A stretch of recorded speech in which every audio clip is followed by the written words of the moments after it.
Hello, Taurus. Welcome to the Plaid Sheep Oracle. Well, very Taurus reading, and yet, at the same time, I think this is coming through now because Venus has just entered Libra. So this Venus in the mind space.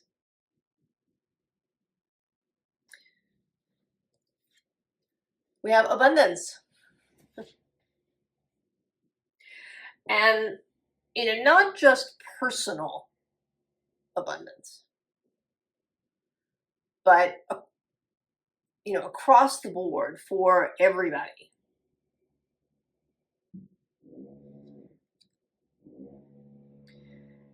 It's something that comes up in the readings quite a bit.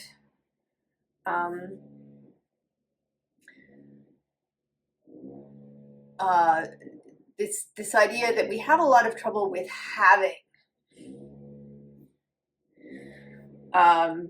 chasing, accumulating, but just having, savoring is difficult for us. And so I think it makes us feel always like we don't have enough. And so that we always need to go and get more of whatever it is.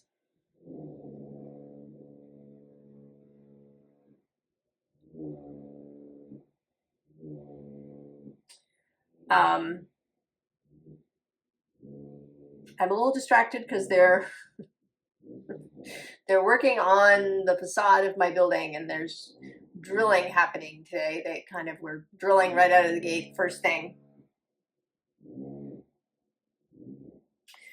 You may hear a low rumble. I run the video through iMovie so I can take out the background noise, but there may be sort of a low rumbling thing going on in the background.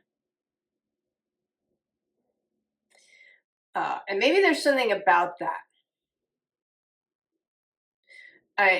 There's almost always a connection between what's happening during the reading, things that I've, read or listened to, often right before.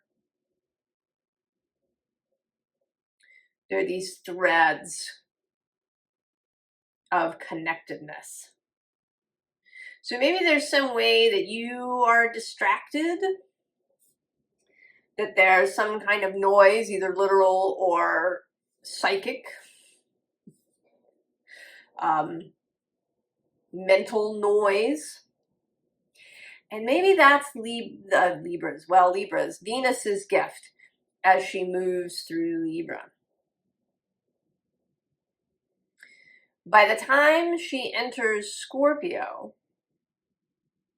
I think almost at about the same time, Mercury, the other planet of information and stuff and maybe noise, is going to station retrograde. He stations retrograde on the 9th of November at about 6 degrees of Sagittarius.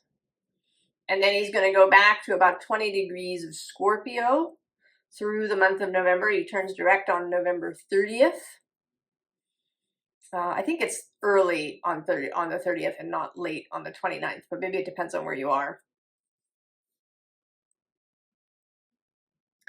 And then it's another little while into December before he leaves what Gemini Brett calls the retro shade, when he gets beyond 6 degrees of Sagittarius. So he is going to do this retrograde opposite Taurus.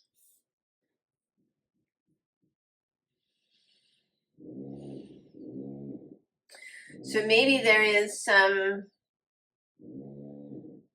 connection there too.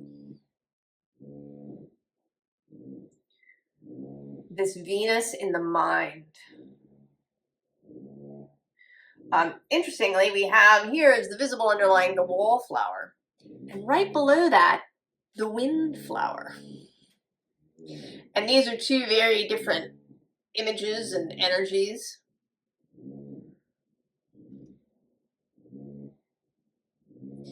And it seems to me here there's just, right, there's a little bit of reaching for this. And then we have being in the midst of the flowers, leaving this kind of delineated space entirely. And then right below that is nurture yourself, where you're actually, you're really out and you're watering all of this. And then I'm just seeing now soulmates. And I think this is, this could absolutely be a person. But it could just be feeling in love with living. Finding that life itself, your life, as you begin to create it with this nurturing yourself, watering of things. Because the bottom of the deck here is the seeds of love. I think this is about loving your life, coming to be in love with life. And Taurus, of all the signs, I sort of feel like Taurus would find it really comfortable and in some ways maybe easy if it wasn't for all of this noise to be in love with life, just with all the things, with flowers and trees and wind and rain and that old sweater that you have and the comfy slippers and the coffee and chocolate and sitting by the ocean and being with friends and giving lots of hugs and listening to music. All of this Venusian stuff. Right? Venus for sure. Right? She's very Venusian. Very much, Venus loves life and everything that's part of it.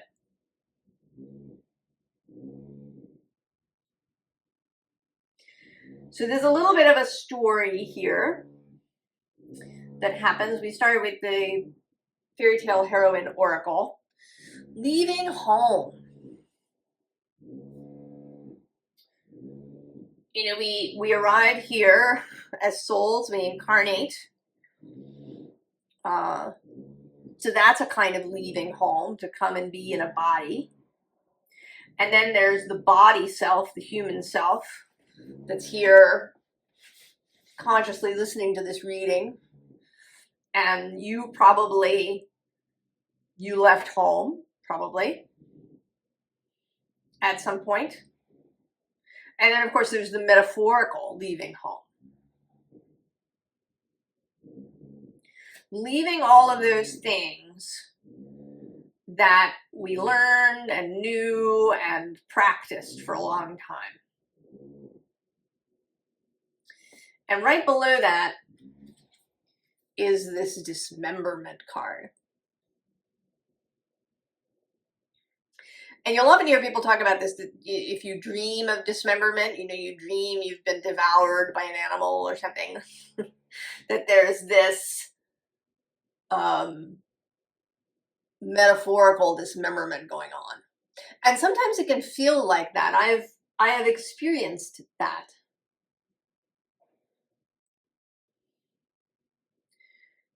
This feeling that you are being torn apart. There's these forces of what you were marinated in as a child, what created you in that way.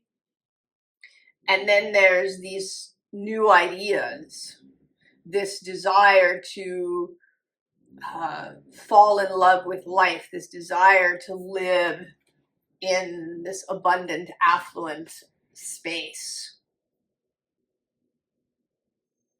And the two things can be at odds. And it doesn't just have to be monetary abundance. You might even have lived in monetary abundance. You might have grown up in a very wealthy household. Money may not be your issue.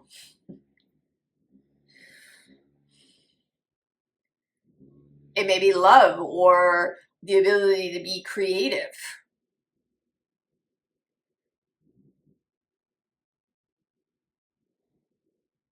To do something alternative to what everybody else around you has done. Whatever it may be, that there's something that has been kept in a box.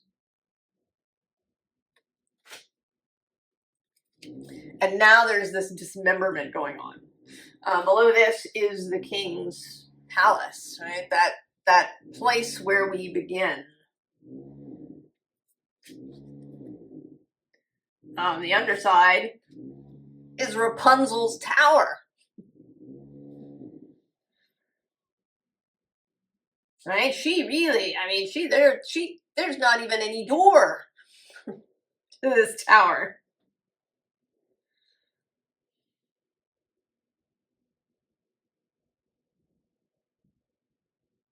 Right? She has to find a whole other way out.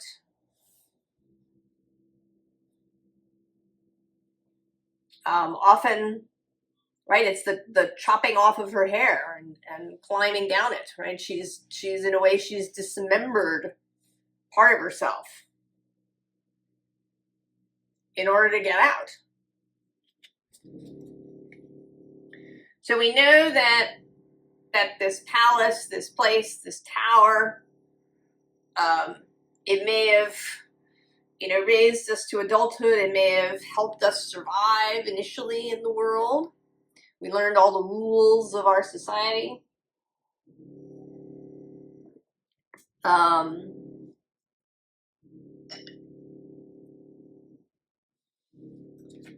We had sorting. What do we keep? What is it that we really want? There may be some things that we learned that we really love. This is not a wholesale tossing everything out. This is a choosing process. And we have saving, which is an interesting card. Now, in this little story, this person saves her sister, I think, from the giant. But I always see it as her saving the giant.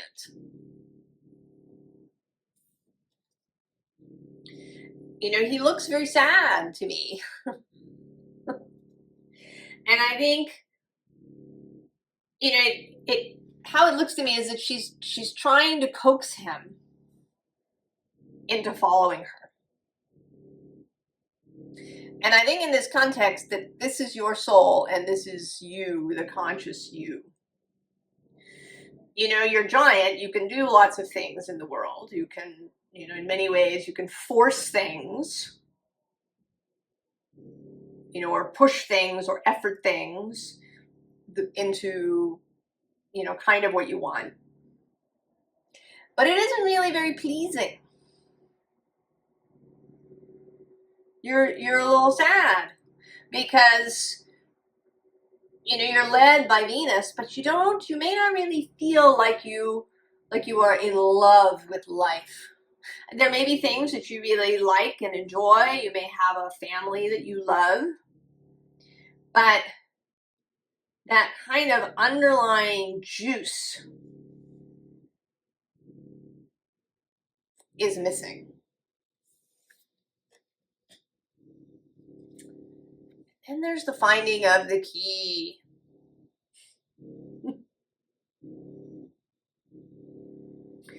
So finding, maybe it's finding a spiritual tradition or just, the whole idea that there is more to reality than meets the eye. I think the Taurus can certainly easily get very tied up in the material reality,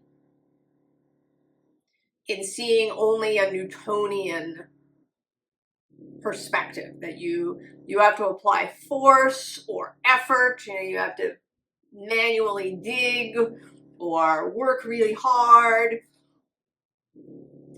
even if you hate it, or you exhaust yourself, or you have to push. There may also be stubbornness. There is certainly stubbornness in Taurus. And there's inertia. A bull that is lying on the grass is not going to just get up and go. On the other hand, a bull that's moving, charging across the field is not just going to stop on a dime.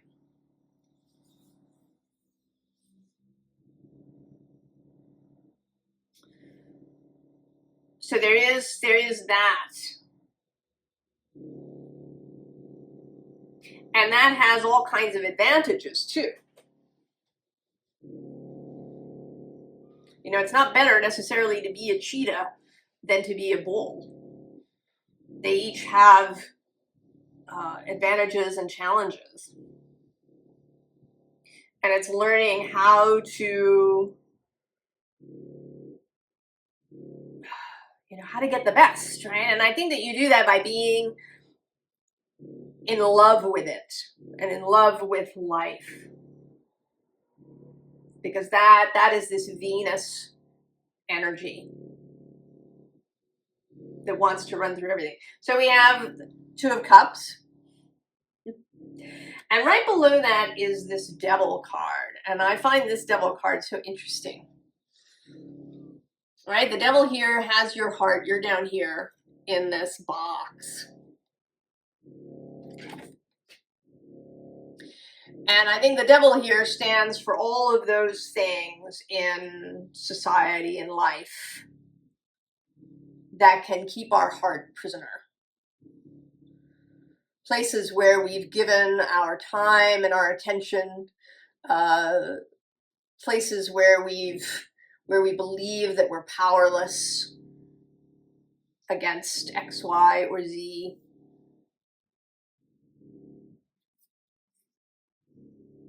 But he doesn't, it's not actually gone. It's an illusion. Right? The heart is really here.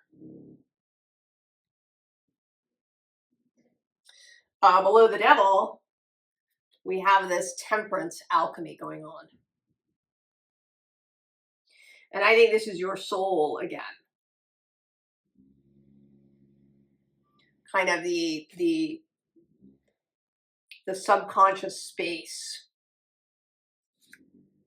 So then we have the Queen of Swords, Venus in Libra, the Venus of the mind.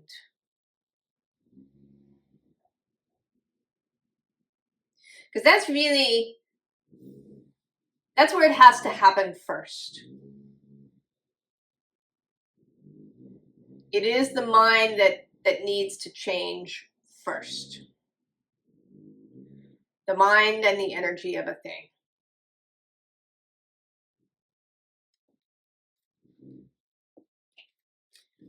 Right? We have this really interesting Eight of Pentacles because it isn't solid. This spider has certainly put in a lot of effort in order to make this web, but it's a very ethereal web. It's an ethereal construction.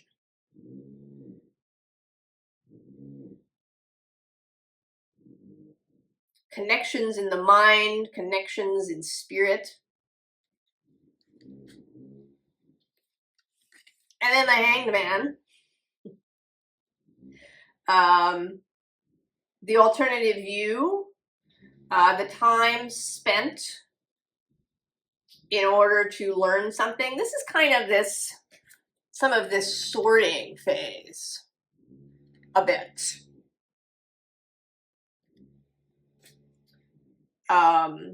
Here with the Seven of Swords too.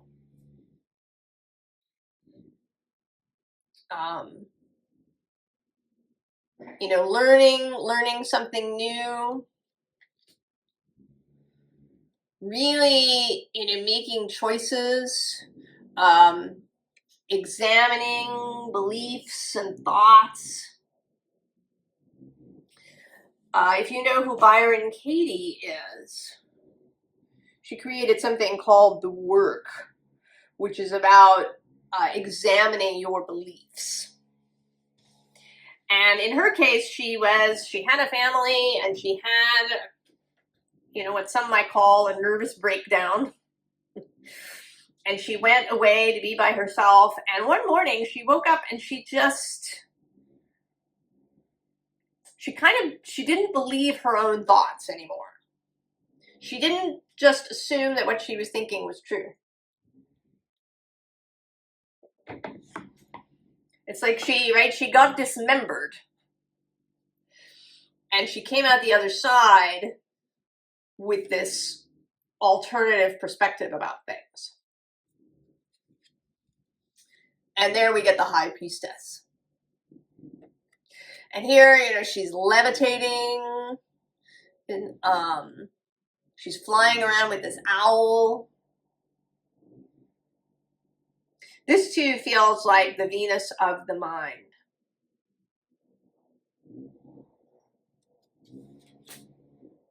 The ability to discern truth from our mental perseveration, from our mental constructs, things that we've believed for a really long time, ways that we return to things. And this may be a longish journey. You may, you know, go part of the way and then go back a little bit and then go forward some more and then go back a little bit and, you know, go around in circles for a little while. And I don't think it's straightforward necessarily.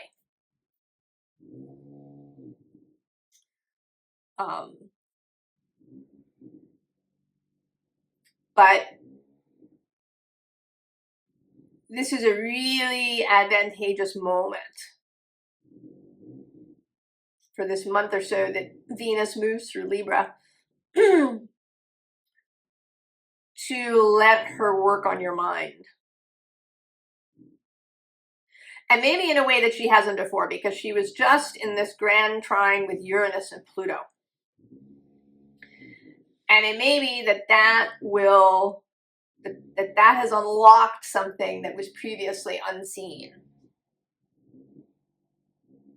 So that now, as she moves through Libra, she moves through with a whole new, it's like she's gotten a new sword of truth. I mean, of course, Venus, the planet, knows all of this. She's been around for a long time. But in terms of our ability to see, right, and maybe her ability to speak to us in the words that will make the difference. That may be some of that Mercury retrograde that happens. Then there's also going to be a bunch of water trines that occur between Jupiter, Neptune, and a planet at the end of Scorpio. It's going to be Mercury, Mars, the Sun, and then Venus in late November.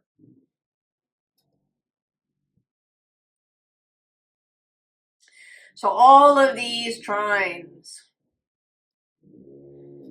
Venus is the last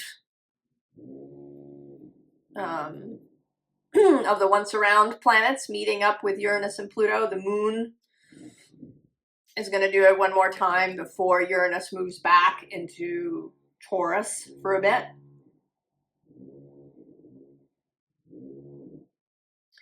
So there's this opportunity now,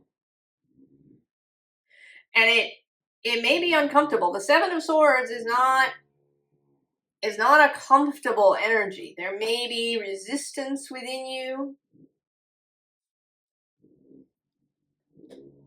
So be kind to yourself. but be persistent. You're good at that. The Two of Cups again. And below that, the High Priestess and the Page of Cups. That kind of fresh, youthful energy. The Page of Cups loves life. And at the bottom of the deck here, the Sun. Clarity, vision.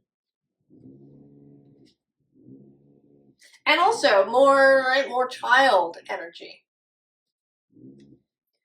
The moon, as I record this, is in Leo. You and Leo have a great working relationship, a sextile.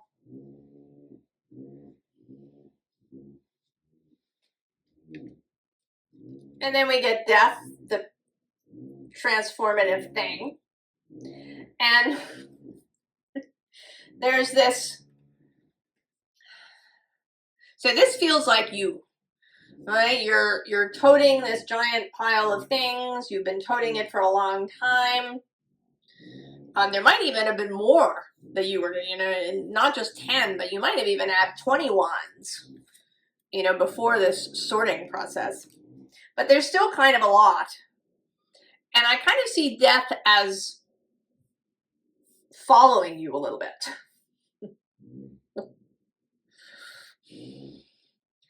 Kind of sneaking up on you. So that you don't even know that it's happening. And what happens is, as death passes you, you become this Knight of Pentacles. You're no longer toiling, carrying all of this. You're now on a horse. And you've just got this pentacle. The most important thing.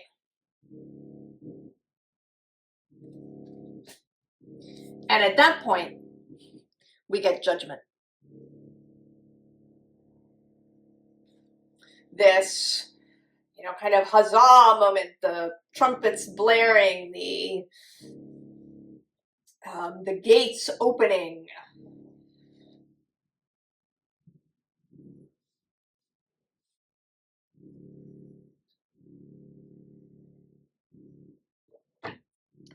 Right? Really getting out of the box.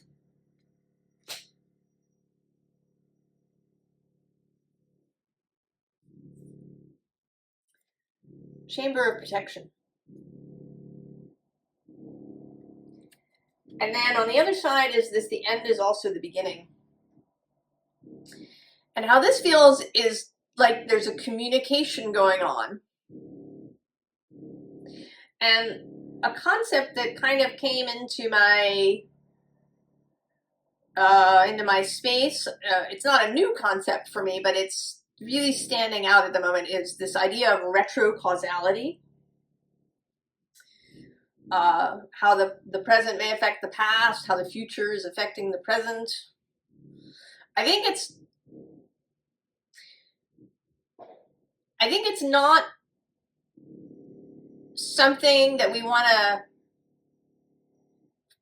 really get lost in, because I think we can't entirely grasp it. As human beings, we are creatures of time. We don't experience being timeless. So I would say don't worry about it. Don't like get caught up in wondering how it works, and just this idea that your future self, who's on one side of this frame, is speaking to you and you are hearing it. I mean, below this card is this too. And then there's this fabulous just watch me card.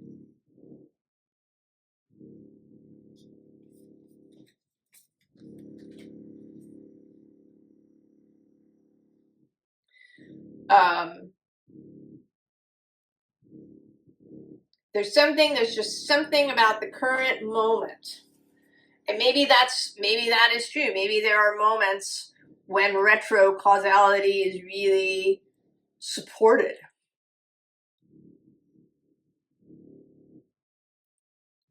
Right, when the energetic doorway, if you will, is really open and we can hear these messages. Again, I wouldn't worry about it a lot. Just what's coming in? Does it feel good? So then we have this scarcity plenty card. Right?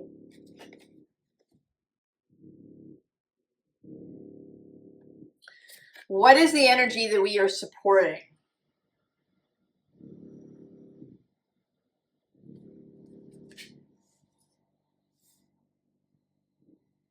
And there too, don't get caught up in the details. I have some Virgo energy as well as a lot of Taurus.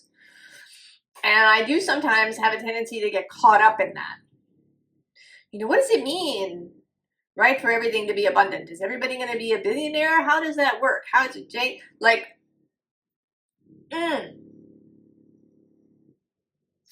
do your best to not get caught up in the how. Because your vision of the various hows that are possible is limited. The universe's concept of how is completely unlimited. Source. Now, this card has been coming out repeatedly in readings, in my personal readings, private readings. And mostly it's not actually coming out as this idea of projections, but as a doorway.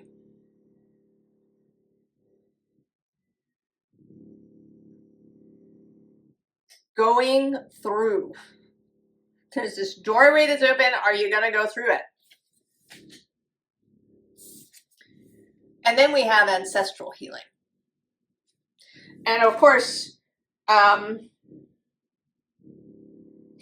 a retro causality idea too. That you transcending this, whatever patterns, programming, yada yada, that has permeated your society, maybe your family line, can kind of be healed backwards through you coming through it and out the other side. But again, don't get caught up in it.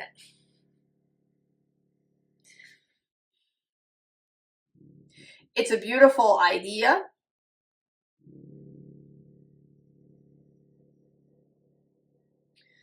And maybe there's something about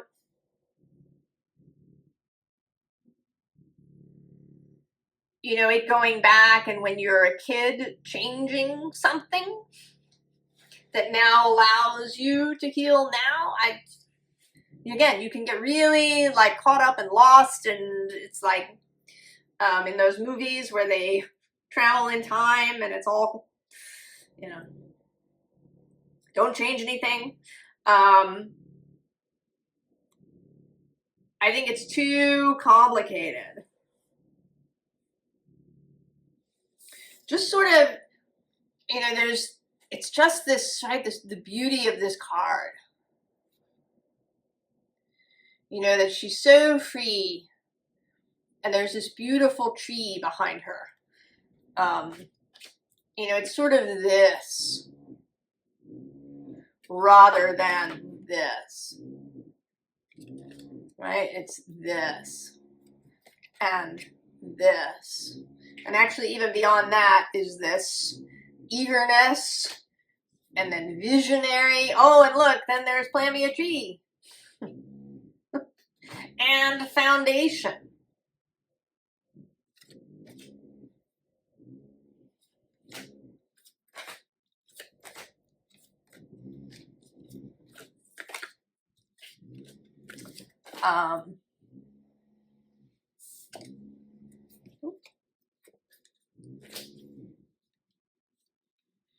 Right, there's this wonderful, no, like that.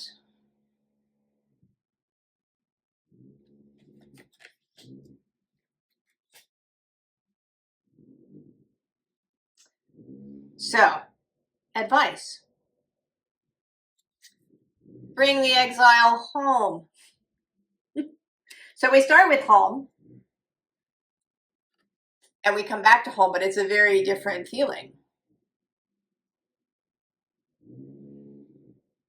A different home. You know, the home where we begin may not be the home that we go back to as such. Below that is court the feminine, that again, Venus. We also have tea with the birds. Be aware of messages that arrive. Be open. And maybe, you know, spending time in nature with flowers, with trees. Also, remember who you are. And I'm going to go one more with fly with the dreamer. Oh, and one more after that. Tell a new story.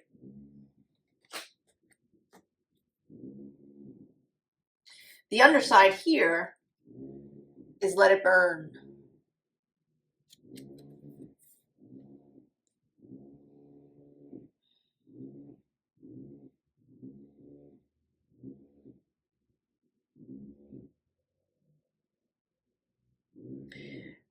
This feels like allowing things that maybe you don't entirely understand, that are not entirely clear, that are maybe beyond your ability to comprehend, to just let them go.